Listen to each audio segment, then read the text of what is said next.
आज का जो विषय है, दो महत्वपूर्ण विषय हैं। विषय तो तीन हैं पर दो बहुत महत्वपूर्ण विषय हैं। एक तो पहला विषय है हमारा कि मेरे बैहर विधानसभा क्षेत्र में लगभग हमारे 150 आदिवासी हैं, जिनकी लगभग 103 हेक्टेयर ज़मीन 1966, 1969 और 1971 से 103 हेक्टेयर ज़मीन उन आदिवासियों को वन विभाग ने अपने अवैध कब्जे में रखा हुआ है। जिन लोगों की ज़मीन थी, जिनके नाम पे थी, वो लोग डेथ हो गई बहुत सारे लोगों की। उनके परिवार के लोग हैं जो लगभग 150 हैं।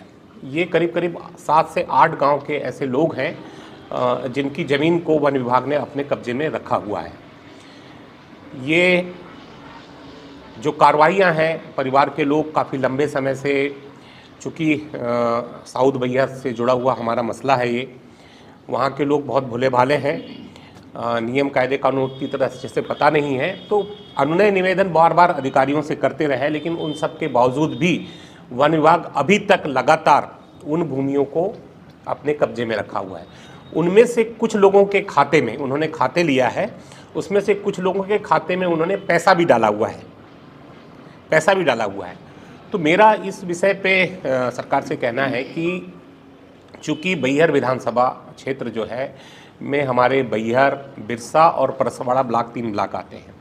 ये शेड्यूल एरिया है, यहाँ 5th शेड्यूल लागू है और यहाँ की कोई भी आदिवासी की संपत्ति, चाहे वो सरकार हो चाहे गैर आदिवासी हो, उसके नाम पे हस्तांतरित नहीं हो सकती। केवल और केवल उसका एक ही उपाचरण है और वो है सरकार उसको अधिग्रहण करे, और अधिग्रहण की कार्रवाई होती है। लंबा प्रोसेस चलता है, 3 महीने का प्रोसेस चलता है। अधिग्रहण होती है, मुआवजा दिया जाता है। उसमें जो 5th शेड्यूल एरिया में जो ग्राम सभाएं होती हैं, वो ग्राम सभाओं से सहमति ली जाती है, अनापत्ति ली जाती है, तब अधिग्रहण की कार्रवाई पूरी होती है, और बिना मुआवजा के अधिग्रहण की कार्रवाई पूरी नहीं होती है। तो इन सब पूरी कार्रवाइयों में वन विभाग ने और प्रशासन ने किसी भी प्रकार की कोई कार्रवाई नहीं किया है। ज़बरदस्ती कुछ किसानों के खाते में पैसे डाले गए हैं।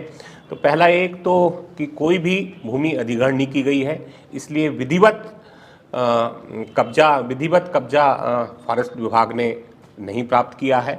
तो मैं एक विषय ये है जिस पे मैं मांग करता हूँ कि हमारे जो आदिवासी भाई हैं उनकी ज़मीन जल्द से जल्द वापस की जाए, और साथ ही साथ 66, 69 और 71 से उनको मुआवजा भी दें। एक दूसरा और बहुत महत्वपूर्ण विषय है